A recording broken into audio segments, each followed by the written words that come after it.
জাদু মিয়া ও শকুনের গল্প।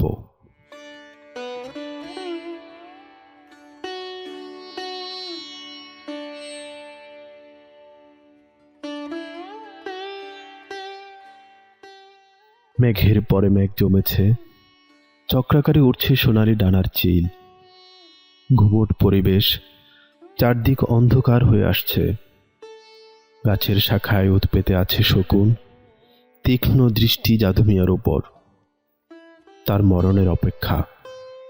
সবাই প্রতিদিন ভাবে আজই বোধহয় শেষ দিন, তবুও তিনি দিব্যি বেঁচে আছেন। 7 দিন পানি ছাড়া কিছুই খাননি। লোকে মুখে একটাই কথা, কেন করি সম্ভব? জাদু মিয়ার মাঝে মধ্যে মনে হয় তিনি হয়তো বেঁচে নেই, সব তার কল্পনার অংশ। মনকুঠুরিতে জমে থাকা অসংখ্য ছোট গল্প তার স্মৃতিপটে ভাসতে থাকে, যেগুলো ভেবে তিনি অনেক সুখ পান আর অজান্তেই হেসে ওঠেন। জনম দুঃখী জাদু মিয়া যেদিন ঘর ছেড়ে বড় এই গাছটার নিচে এলেন, চারদিক দেখে তার মনটা শান্ত হয়ে গেল।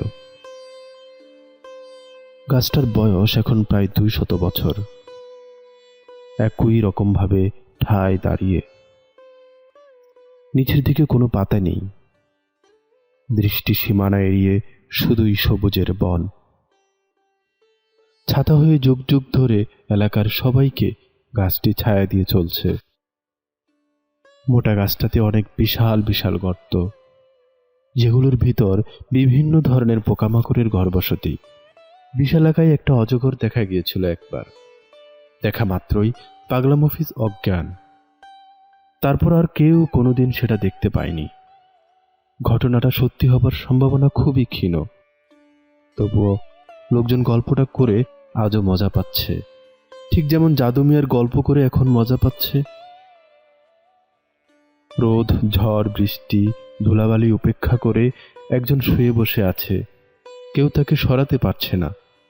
মানুষটার সাদা চুলের পুরোটাই জট বাঁধা, দীর্ঘদিন না কাটার কারণে মেয়েলি রূপ ধারণ করেছে। 2 দিন ধরে জাদু মিয়া একটা অদ্ভুত জিনিস খেয়াল করছেন, চাইলেই তিনি শূন্যে ভেসে থাকতে পারছেন। মাঝরাতে চাঁদ যখন ঠিক মাঝ আকাশে থাকে, বড় গাছটায় তখন আর কোনো ছায়া পড়ে না। ঠিক সেই সময় চারদিকে জোছনার আলো ফিকরে বের হয়ে আসে। তার শরীর তখন হালকা হতে শুরু করে। ধীরে ধীরে মাটি থেকে তিনি উপরে ভাসতে শুরু করেন। গতকাল এরকমই এক সময় ভয়ে তিনি চিৎকার করে ওঠেন। তার হাত পা কেমন যেন অবশ হয়ে আসছে। ধূপ করে পড়ে গিয়ে কোমরে ভীষণ ব্যথা পান। না খাওয়া শরীর সেই ধকলটা সামলাতে পারেনি। তীব্র ব্যথাটা এখনো তিনি বেশ অনুভব করছেন, তাই চুপচাপ শুয়ে আছেন। চোখ মেলতে ইচ্ছে করছে না। সকালের সোনা ঝরা রোদ এসে পড়ছে তার মুখে। বেশ আরাম বোধ করছেন। বুঝতে পারছেন কেউ একজন তার পাশে নিশ্চুপ দাঁড়িয়ে। মরে গেছেন কিনা এটা হয়তো বোঝার চেষ্টা করছেন। জান আছে, শ্বাস নেইছে, চোখ তো মিলছে না, গায়ে হাত দিন, চোখ আর ডাকাও।